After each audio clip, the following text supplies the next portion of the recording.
So the big green guy is Bob, and together we're going to try and make a Construct3 game using all the features of Construct3. Today we're looking at tiled backgrounds, layers, and Z orders. So let's try and make his world a little bit better looking.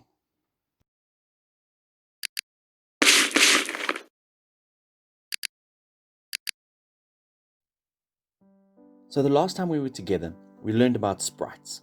This week, we're going to learn about tiled backgrounds.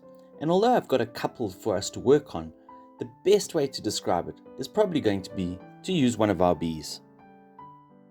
Tiled backgrounds are faster than tiling sprites. A tiled background allows us to take any sprite and then spread it over an area that we choose. So here we have our bee, and as I enlarge the area, the image just repeats over and over and over again. Now this might seem fairly useless, but what if we could use an image that has been carefully crafted to repeat but look like it's not repeating? Let's have a look at it.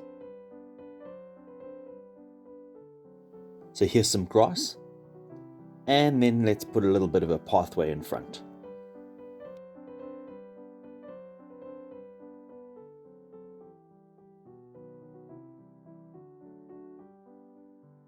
So as you can see, we've lost Bob and the bees due to the grass and the pathway. So we can try and bring Bob to the foreground by just putting him on the Z order and moving him to the top.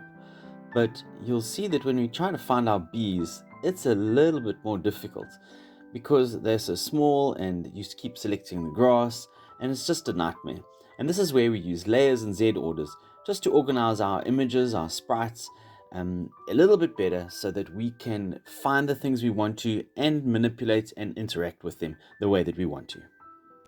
So the first thing we need to do is get hold of the layers and Z order bars so we can see what we're up to. Oops, so it seems that the Z order bar is not available in the free edition. So let me quickly log in and then we can carry on.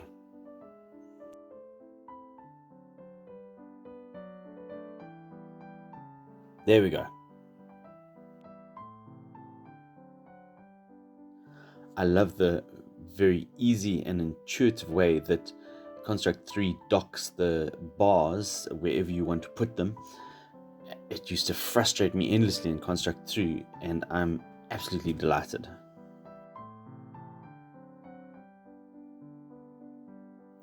So we're going to go ahead and create a couple of layers to help us work with our project.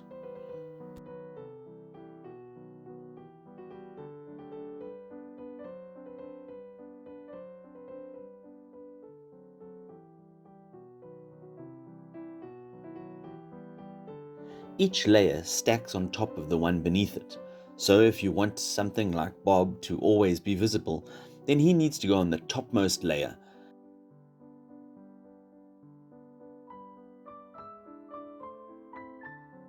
So we've created 5 layers: the curtain, the Bob layer, the foreground, the mountains, and the background. And that will become more obvious as we go through the project. The Z order is how each of the objects stack within an individual layer. And again, the one that is at the top is the one that you see on the top. So because we only started with a single layer, which has now become the Bob layer, all our objects are currently sitting on the Bob layer.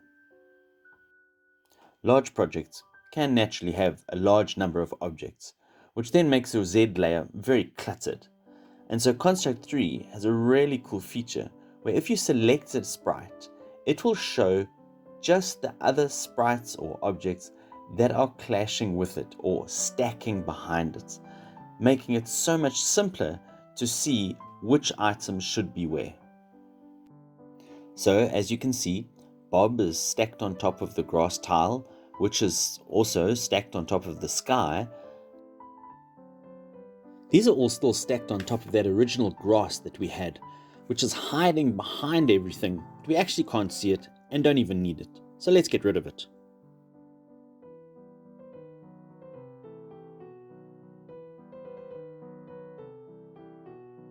Great, that's gone. Currently, all the sprites and tiled objects are sitting on the Bob layer, So let's try and move those around a bit, by dragging and dropping them into the different layers to assist us in sorting everything out.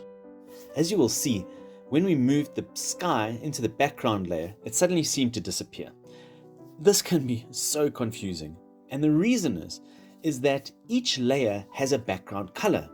So because we've now moved the sky into the background layer, it just disappears because the Bob background layer has a white background. And so now you can't see the sky anymore. So we need to actually remove that white background and make it transparent so we can see the layers below Bob. So give the Bob layer a transparent background, and hey, there's our sky. So let's go ahead and do that for all the other layers before we confuse ourselves more.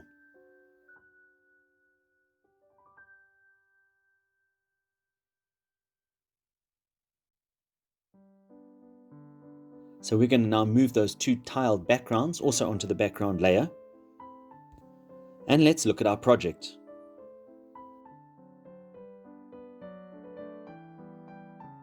As we can see, the path has disappeared because it's now hiding behind the grass. So what we need to do is go back in and just move the path in the Z order to be above the grass. As the layout becomes more cluttered with objects, sometimes when you're trying to move things around, you can select the wrong object and mess everything up. And this is another wonderful feature of layers. It's because you can now lock a layer, which then means you can happily move around other objects on other layers while the layer that you've locked stays frozen and safe. So while I finish up moving things around before our next section, Bob's got something he'd like to say.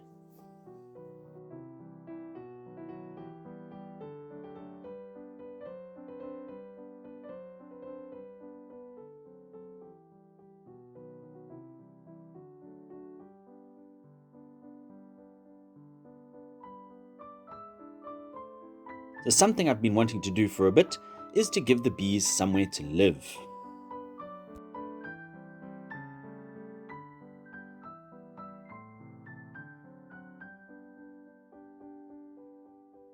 I'm also wanting to add a bit of a mountain range.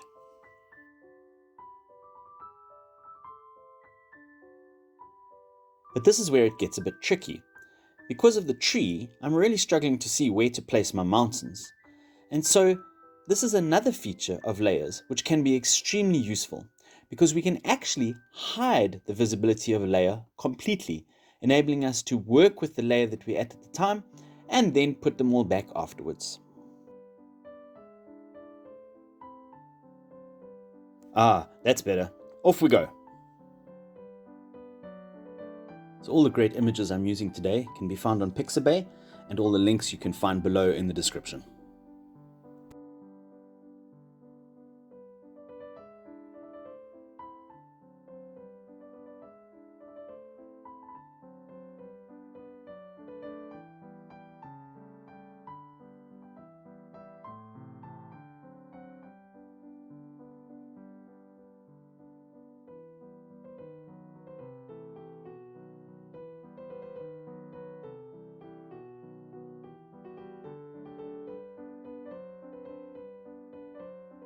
So I'm also going to move the clouds around within the Z order of the mountains because we want the clouds to move through the mountains almost like a fog, and we're going to deal with that next week and how to get those clouds to move.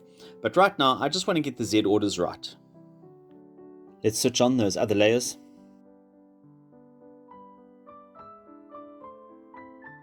Also time now to add a scary looking cave on the side. Be careful, Bob. Don't go there.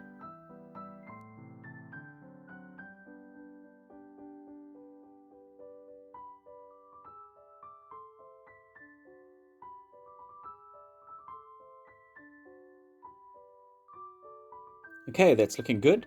Just a little unhappy with how the path and the cave are interacting. So I'm actually just going to move the path into the caves layer and also then just adjust the Z orders to make it fit. And there we have it. Bob's world is looking a little bit nicer, although it's a little bit static. So next week we're going to start adding a little bit of movement into Bob's world. Maybe we'll put those bees a buzzing and we'll try and get those foggy clouds to move through the mountains